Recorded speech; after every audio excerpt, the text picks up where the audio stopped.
está Merci.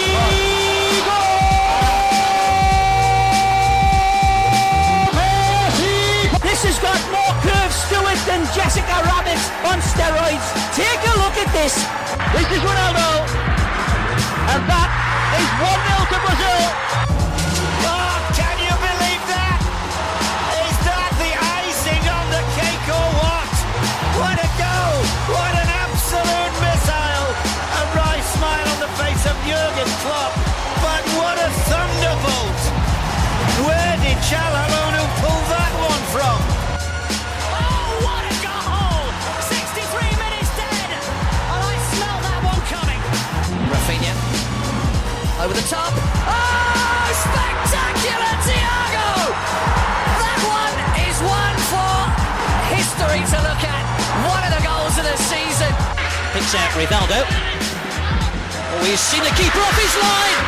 Oh, extraordinary by Rivaldo. Straight in, Thomas Muller with a beauty. Goalkeepers do not stop those. Urgency up. James Rodriguez. Has to be. Oh, beautiful. Absolutely brilliant. Now from Maluda, he's got Ulrich making a move ahead of him. Zidane stepping through the challenges. Feeding Patrick Vieira. Rampaging run from midfield. Tackled by Tron. Brought down by Tron.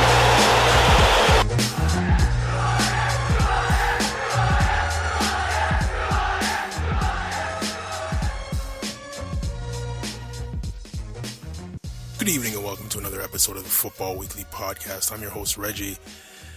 It's been a long time. It's been a long time since my last podcast with y'all. I think we ended off on episode 11, the last time I was here with you. Had some technical issues with my mixing board. Had to send it back to the manufacturer to get fixed, but as you can hear, we're all good and back in effect. So let me get a little bit of the housekeeping out of the way, as usual. We can be reached at the website, www.futbolweekly.com. That's football spelled Futbol, weekly.com. Also, you can hit me on Twitter at Reginaldinho. All that information is on the Contact Us page, so navigate to the website, hit the Contact Us page, or hit the Contact Us tab at the top of the web page. And all the contact information is there. You can hit me on email, Twitter. You can leave messages, show topics, agree or disagree with anything I've said on the shows previous. But that being said, wow, it's been about 3 or 4 weeks now since we last spoke, or you listened and I've spoken. So so much news in the world of football.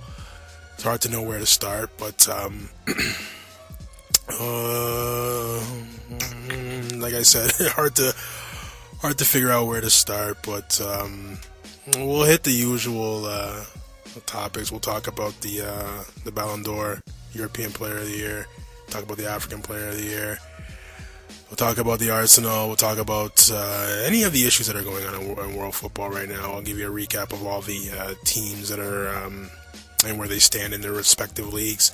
Transfer window opens in about 3 weeks, so we'll hit some transfer rumors as well. So as usual, sit back, relax, and take in the Football Weekly Podcast, and we'll be back after this. Well, a lot has gone on in the last 3 or 4 weeks since I last spoke to you. I think it's been about closer to 5 weeks, actually, but or maybe 4, actually. Can't get to everything in an hour show.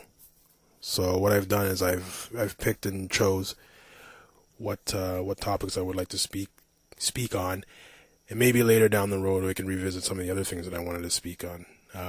Every week I go through the news, the football news, and there's a couple of things about the Qatar World Cup that I wanted to speak to. I know I spoke about it in previous podcasts, but there was some developments on that as well.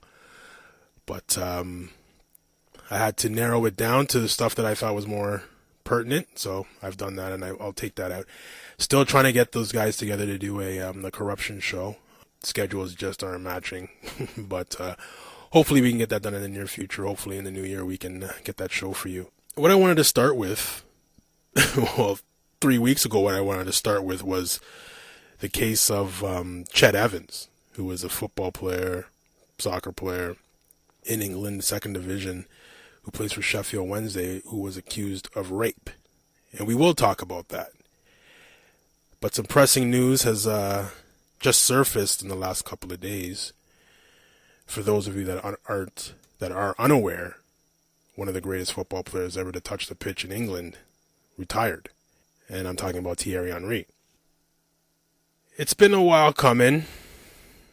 For me, what I tell people all the time is when you reach the MLS, your career's done. You just want that last paycheck. And, after you're finished your contract there, you just ride off into the sunset. He was still probably one of the best players in MLS. Well, if not the best, one of the best, top 3 in the league from last season, the last 5 seasons that he's been in New York. He's always been top 5 in the league. And I'm very pleased and very happy to have had the chance to see him play when he was still one of the best players in a league. I would have loved to have seen him when he played in England, when he was the best player in England, and opponents and opposition managers and other opponents that he's played against have said he was just magnificent on the field today. I would have loved to have seen him live in those times, but couldn't do it. So definitely when he came to Toronto to play the Toronto FC, definitely had my ticket for that game. And you know how I feel about MLS and TFC and all that. But I was going to see Thierry Henry. And like I said, I was very happy that he was still the best player on the pitch when I saw him play. Just his movement, his smarts, he's always in the right spot, and it's not luck. He's always in the right position to pick up the ball. He's always in the right position to make that pass. And it's not luck. It's vision, it's knowing the game. It could be even a sixth sense for some of these players. Very, very, very special player. And not just because he's played for Arsenal, which is my squad, but if you've seen him play, seen some of his highlights, if you go to the website, the footballweekly.com website, I've put his top 25 goals up there. You can click on that and watch those and just see how much of a special talent this guy was. I've also posted a documentary up there that's it's called Legende, all about Thierry Henry. It's about an hour and 10 minutes. So if you have an hour and 10 minutes, I suggest you take a look at that. He's a very, very humble guy, but very confident in his skill set, and as well he should be. So from Futbol Weekly, we'd like to thank Thierry Henry for gracing us with his skill set throughout all these years.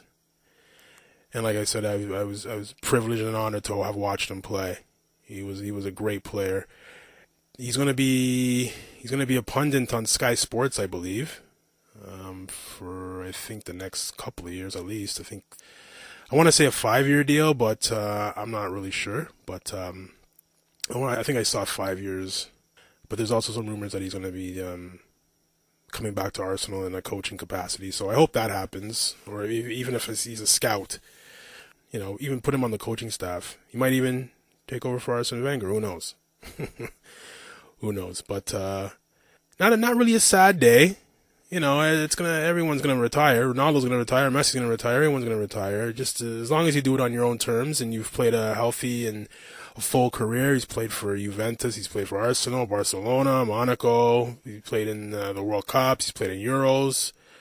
He's won Champions League. He's won leagues. He was on the Invincible team that didn't lose a game. So he's done his due. He's done his due. He should have no qualms about ending it now. And just like I have no qualms of him ending it now. As long as players end on their own terms, no problem with it. And I applaud him for his contribution to the football world. We're gonna miss him in MLS, that's for sure. But good luck to him on his future endeavors. So moving on, getting into what I wanted to start off with, which was the curious case of Chet Evans, who, like I said, was a second-tier football player in England, playing for Sheffield Wednesday. The reason why this story is so prominent in England right now was he was accused of raping a woman and spent the last 2 years in jail. Now that he's out of jail now. I believe he was released early. Now that he's out, he wants to resume his playing career.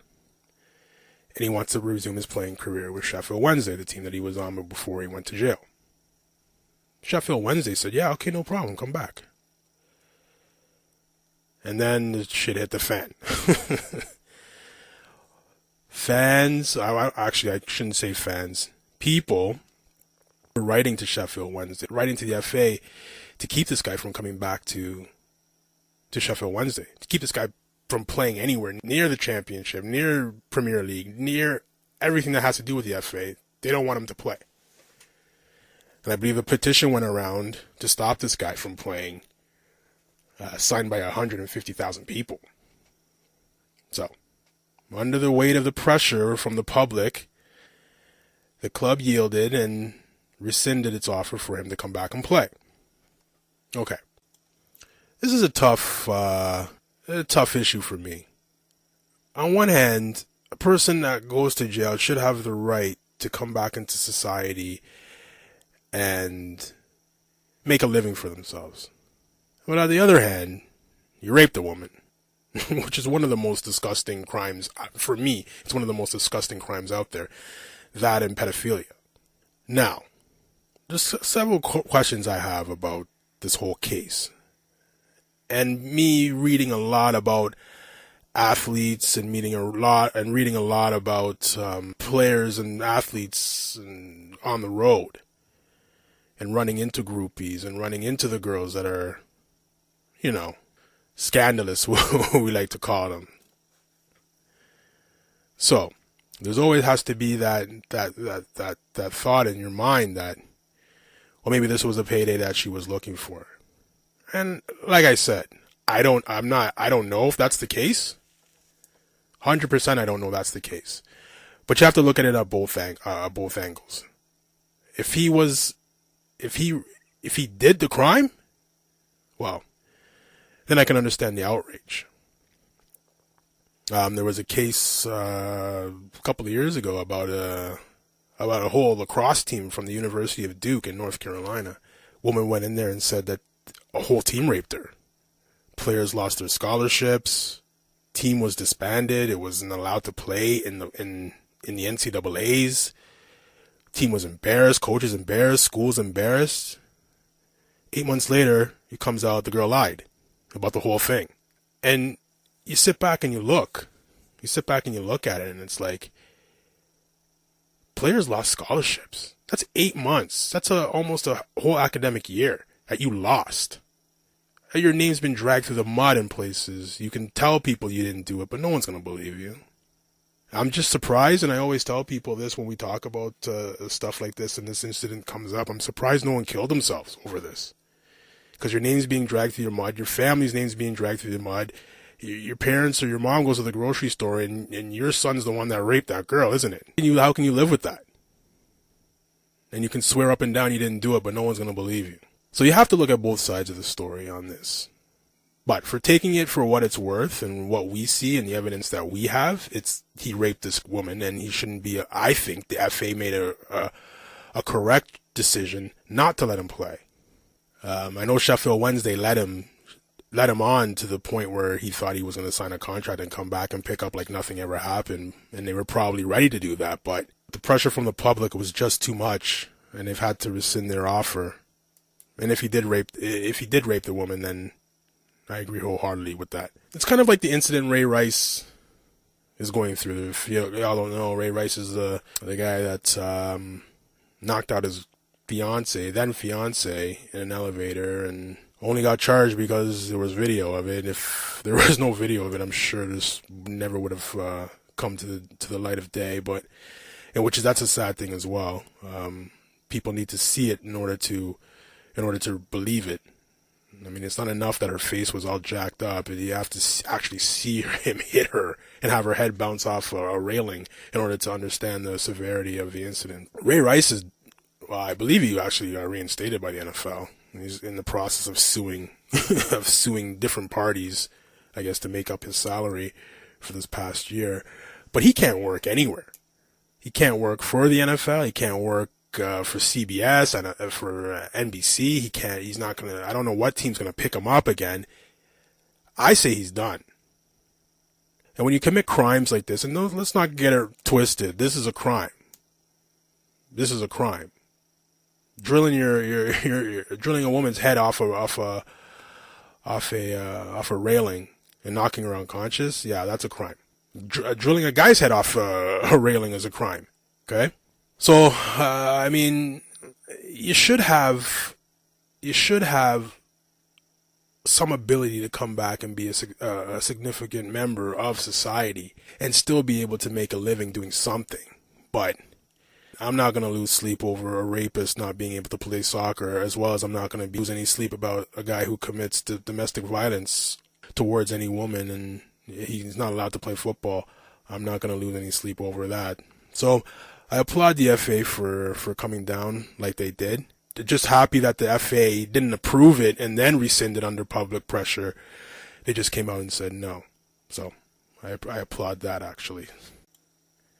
In the last podcast, well, I believe it was the last podcast I haven't done one in so long. So we spoke about the finalists for the Balon d'Or, and we spoke about how Suarez was surprised he was left off the the list of 23, and we went all into how he could be surprised and things like that. But in the past couple of weeks, they've narrowed it down to the 3 finalists for the Balon d'Or, and I've put together a clip package of those 3 finalists, and here it is.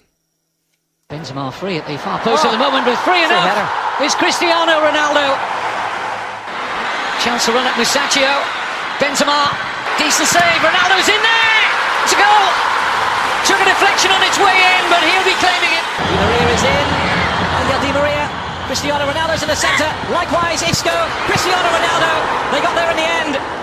3-0 to Real Madrid. Now he follows Iniesta. Messi's on the ball. Messi goes round Aguilar. Messi wants it back. Leo Messi! Leo Messi! The architect of the move. And the player who finishes it off just before the end of the game. He clinches the win for Barcelona. He scores for a record 17th consecutive league game. Again taking on a Tingan, beating him. Messi is inside the penalty area. Messi! 2-0! Leo Messi gets his 17th goal of the season. But this man, with Maradona watching it, again Messi is beaten Coupe. What a goal from Leo Messi, hat-trick from the Argentine star. What a flash. Manuel Neuer, FC Bayern München, number 1, goalkeeper. Kagawa again. Oh, what a save by Neuer, world class. Fed over to Lewandowski and Neuer there again. It's Diego who takes it. Fine save by Neuer. Called upon for the first time, and it was an excellent free kick by Diego, and the Bayern keeper showing his class. Rango wants the 1-2. There's the shot and a perfect save from Manuel Neuer, and that is why you spend 22 million on a goalkeeper. So there you have it. Those are the 3 finalists for the Balon d'Or for 2014-2015 year. Cristiano Ronaldo, Lionel Messi, and Manuel Neuer. I'm not one of these guys that gets all bent out of shape and hyped up over individual awards. I'm not. Because all these contests and awards are pretty much popularity contests. Is it really who's most important to their team? Or it's who's most popular in the league or in the world of football?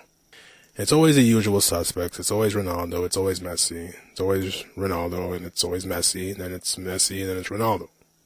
Got it.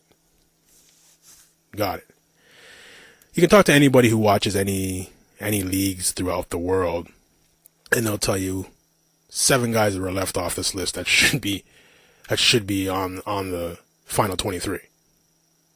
At least 7. If you talk to anybody who follows the Serie A, they'll tell you that this guy from Juve, this guy from Inter, this guy from AC should have been on the list, and he wasn't, blah, blah, blah, blah. And you can go on to all the leagues, on and on and on. So, is it really a popularity contest?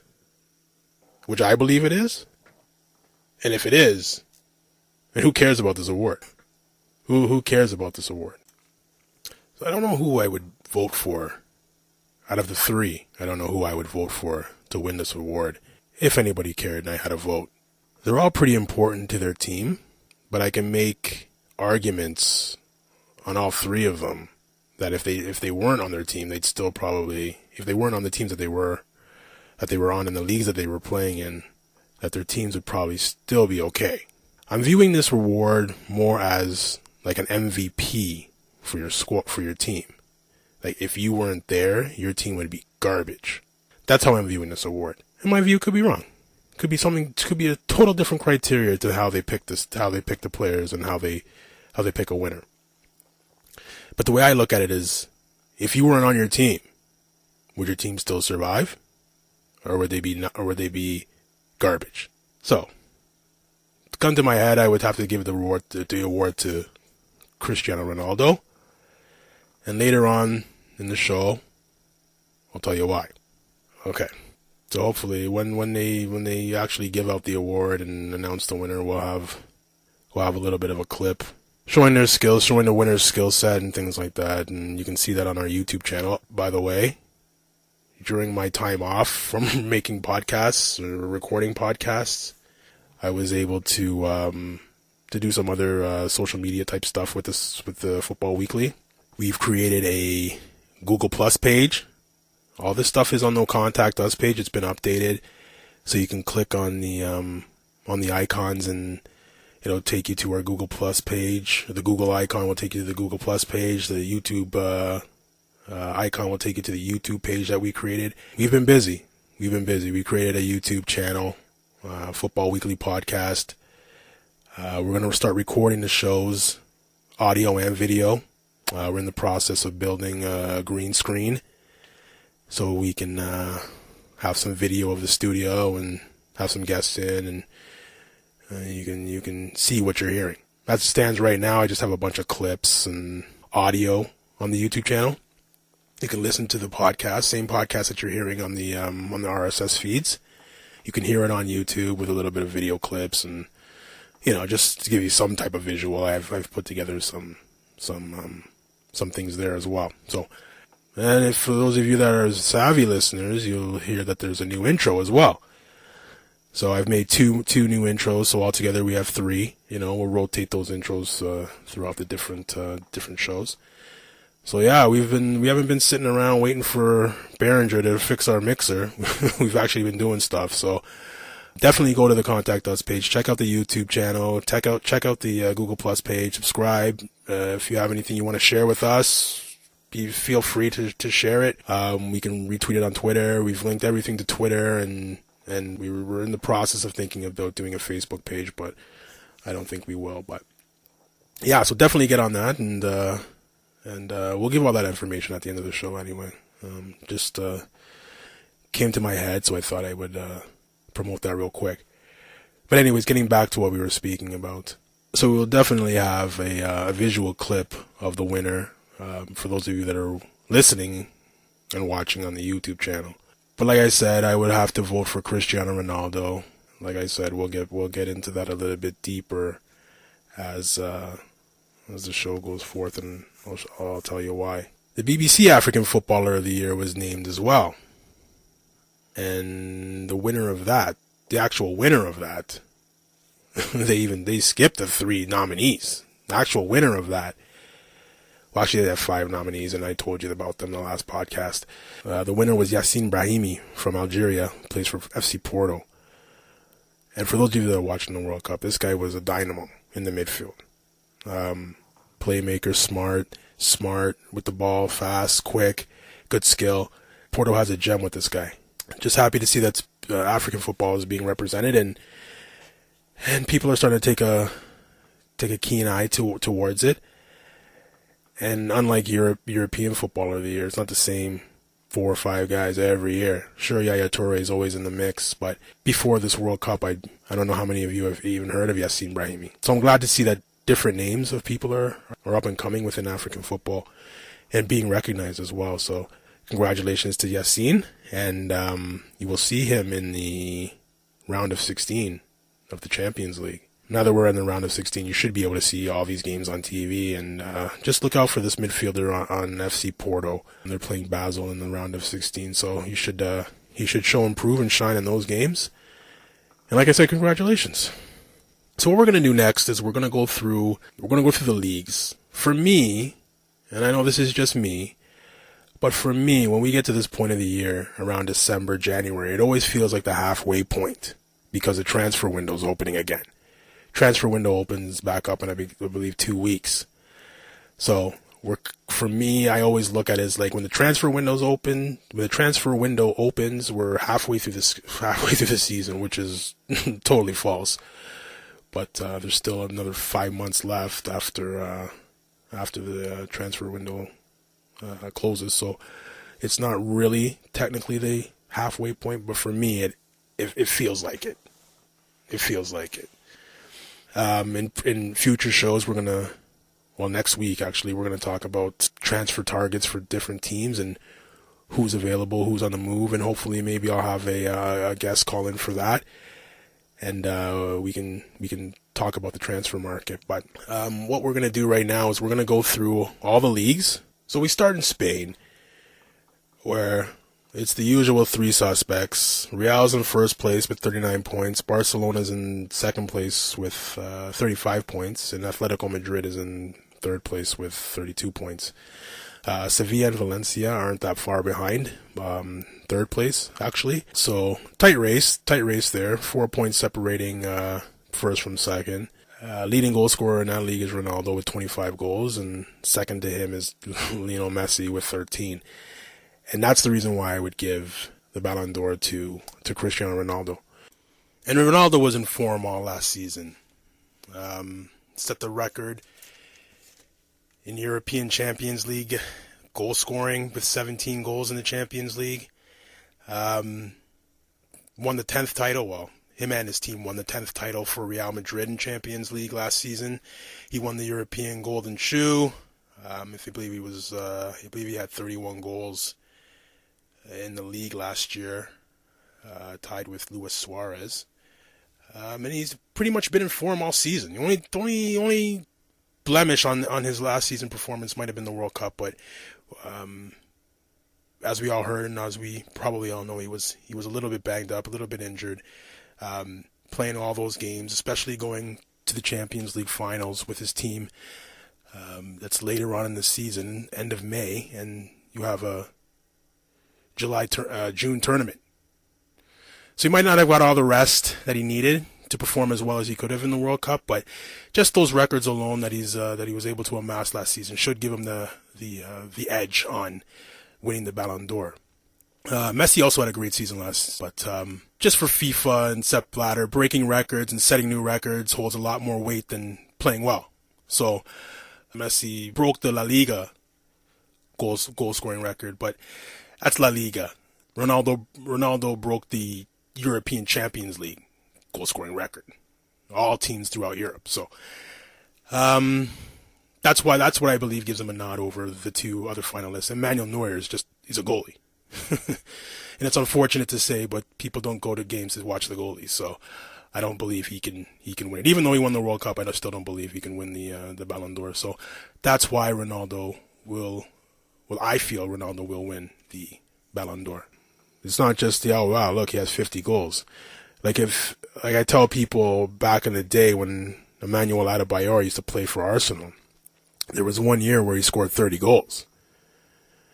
And 30 goals in the EPL, that's a good haul for the season. Well done. But if you really break down the amount of goals he scored, I think he scored 5 in a game.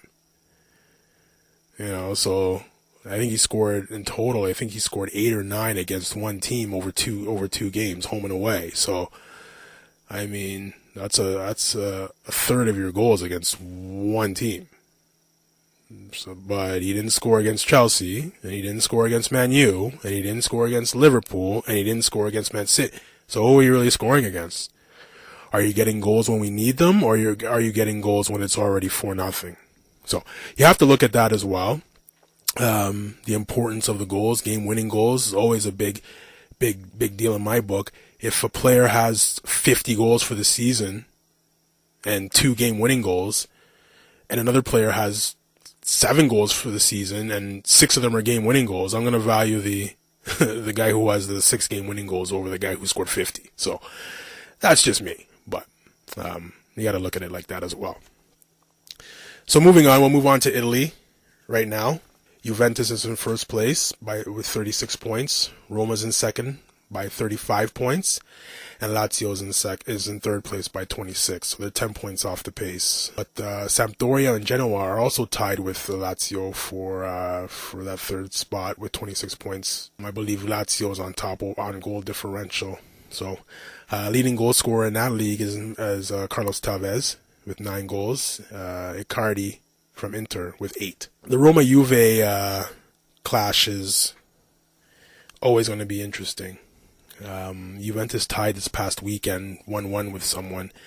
Can't remember who it was, and which allowed Roma to creep up and get within 1 point of first place in Italy in the Serie A. So tight race over there. Actually, that'd be worth watching in a couple of months to see if Juventus can pull away. Next podcast, I'm going to list off, or on the website actually, I'm going to list off the important matches that are coming up for each team. So it'd be very, very interesting to see when Juventus plays Roma next. How deep into the season? Maybe that would be a league clinching game, or it's very interesting to see when they play next. So I'll keep you abreast of that on the website. Moving to England, we have Chelsea on top with 39 points, Manchester City with 36. And Manchester United with 31, which is shocking to me. For all of you guys that have been listening to the podcast from day one, you know that I'm not a Man U fan. Man U and Liverpool could, I'm not going to say that. People get offended, but not a Man U fan, not a Liverpool fan. And the way Man United started, I would never see them being in third place in my halfway point of the season. But, they're in third place. They've managed to leapfrog about 6 or 7 teams in the last 3 or 4 weeks. They've been playing good football. They've been winning games they're supposed to win instead of struggling to tie. So I say good on to them, but again, not a Man United fan. Not a Man United fan. West Ham is in 4th place in the final Champions League qualification spot with 28 points, and Southampton has 26. Very early in the season, obviously, but those are the leaders right now. Sergio Aguero has 14 goals, and Diego Costa is right behind him with 12. So, very tight in the EPL as well. The top 8 teams, I guess, all have a shot at making the final Champions League spot, which is 4th place. I believe Arsenal is only 5 points behind United for 3rd. So it's very tight in the EPL, and very interesting to see how that shakes out. Very busy, festive season coming in the next couple of weeks. It's always fun when Christmas rolls around because there's about 3. Your team plays about 3 games in about 7 days, so it's always fun to watch because there's always games on, and it's, this is the time of the year where everybody starts to dig in, and this is the moment of the season where they say, hey, this is the make or break point, and to top it off is a transfer window in the midst of it as well. So it'd be very interesting to see what happens in England. And finally, we'll go to Germany in the Bundesliga. Of course, we have Bayern Munich on top with 42 points. 42 points. Wolfsburg is second with 30 points, so they're 12 points behind Bayern Munich. And Bayer Leverkusen is in third place with 24 points. Mönchengladbach is also tied. Actually, Mönchengladbach and Augsburg are both on 24 points. Same as in Italy with the three teams below second place on the same points.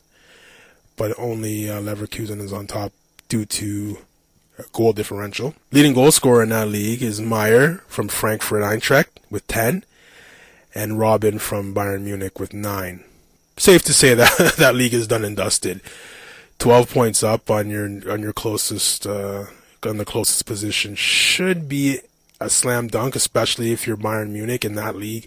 The surprise team in that league is Borussia Dortmund, who are in the final 16 of the Champions League, but are almost last place in the Bundesliga, which doesn't make any sense. But I think they were their only real challengers to Bayern Munich were Dortmund, but they seem to be struggling mightily in the domestic league, and I don't know why. But hopefully they can turn it around. I would hate to see them go down I have a soft spot for Jurgen Klopp. I think he's one of those type of coaches that players love to play for, and he gives the passion, and he coaches with the same passion that I believe that he would play with. So you always want to see guys like that succeed. So hopefully they can turn it around, and next year fight for top honors in the Bundesliga. So those are your league champions, or your league leaders, with goal scoring leaders for the 4 leagues that we cover. Obviously, the MLS is finished right now, so we don't have any news from them. But next, we're going to be talking about the Champions League. Champions League final 16 draw was last week. Here's how it went.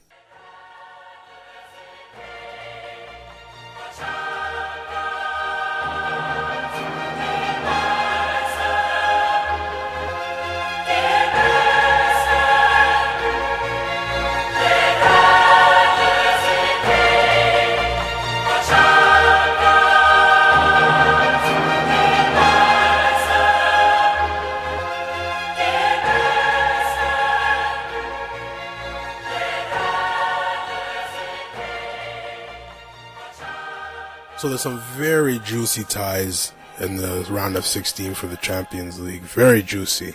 There's a couple that have some ties from previous players. There's some that have ties from previous managers. It's going to be a great round of 16, I believe, that starts in the second week of February. To start it off, actually, we have PSG versus Chelsea. The return of David Luiz to Stamford Bridge. I'll also pick my winner of the tie as well, and give you my final 8. So I believe Chelsea wins that battle of the giants. I think they do enough at home at Stamford Bridge to take care of that tie, and then go away to a team that's probably more talented than them, and do what they always do and sit back and hope for a tie. And then bring them back to Stamford Bridge and take the tie. So I think Chelsea wins that battle. Second game we have is Arsenal versus Monaco, which is the return of Arsene Wenger to Monaco, who he coached for 7 seasons. Very shocked to see this. Very shocked to see this tie come about. I thought for sure Arsenal would play either Bayern Munich or Barcelona. I don't know how that happened, but we got Monaco, and I'm not complaining one bit. So I have to say Arsenal goes through there with the talent and the way they're playing these last couple of games, and the confidence that they have, and the players that are coming back actually from injury. They should be able to handle Monaco. Next game I have Juve versus Borussia Dortmund. Tough to call. I think the home team wins each game, but it just depends on who scores more goals.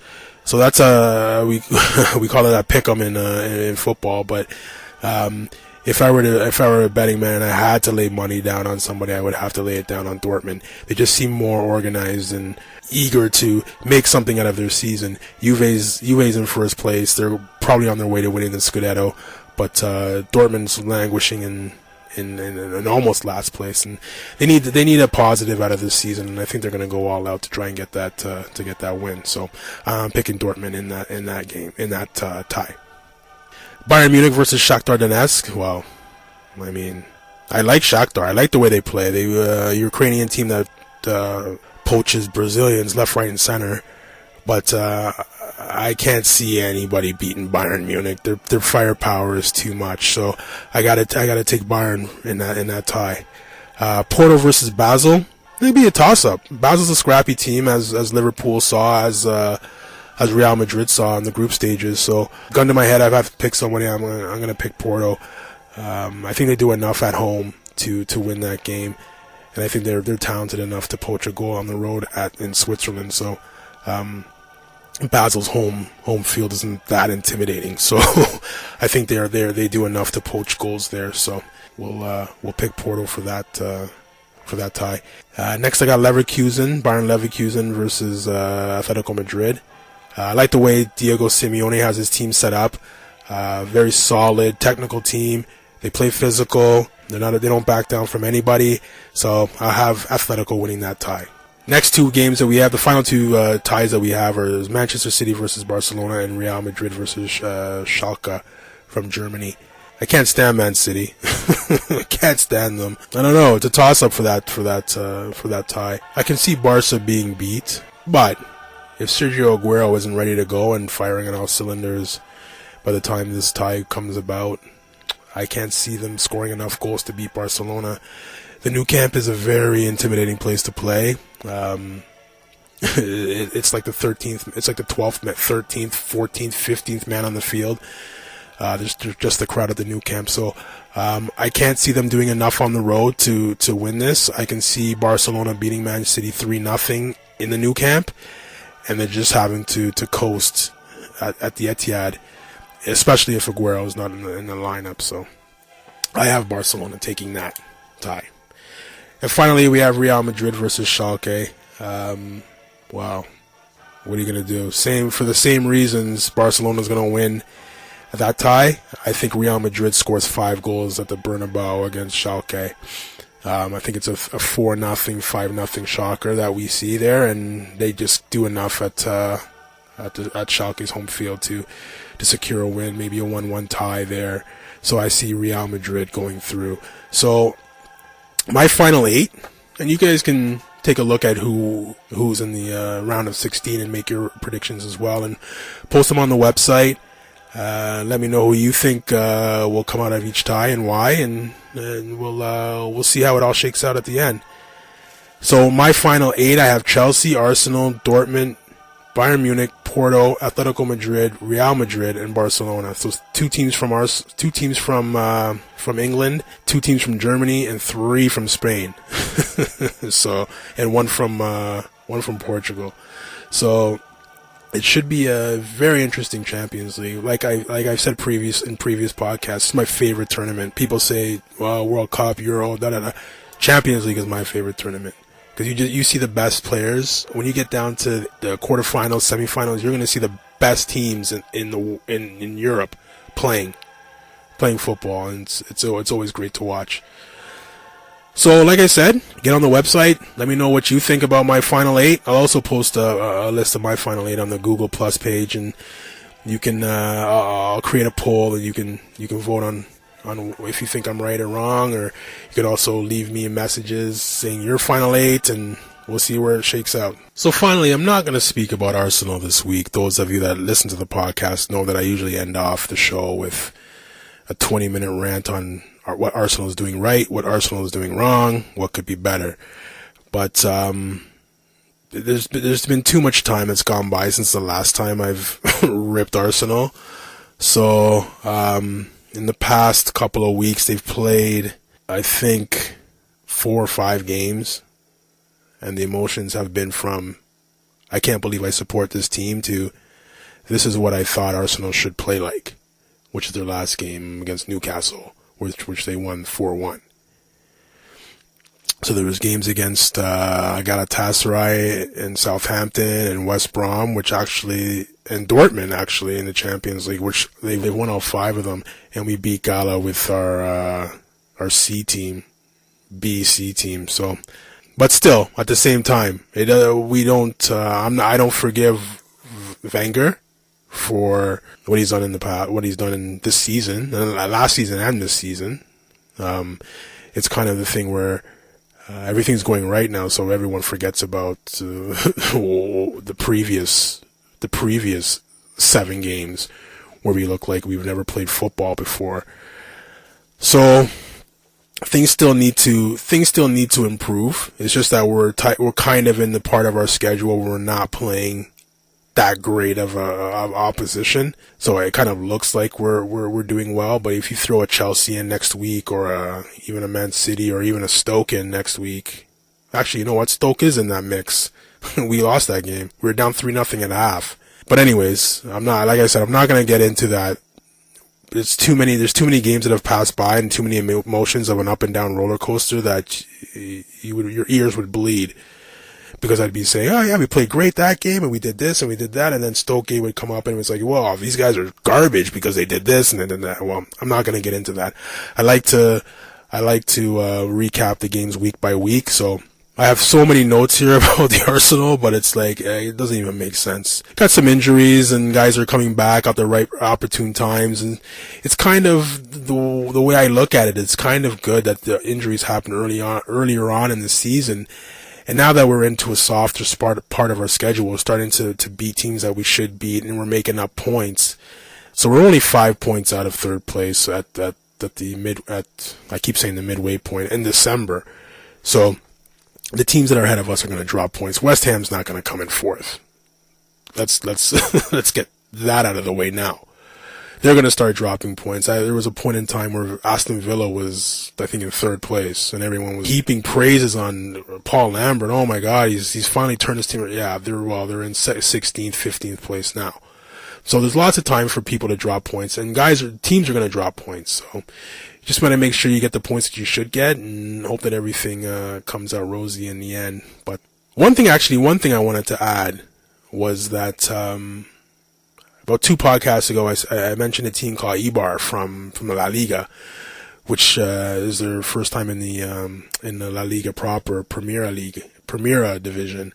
The likes of David Silva, Xavi Alonso played for Eibar, and they were playing Barcelona. And I went through all the discrepancies between the two teams, where Barcelona's, off the top of my head, I can't remember the exact numbers, but Barcelona's operating costs are like 500 million euros, and Eibar's is like 18 million, or something like that. The discrepancy was just gross. But they're both playing in the same division. They're sitting in 9th in La Liga. They're sitting in 9th place in La Liga.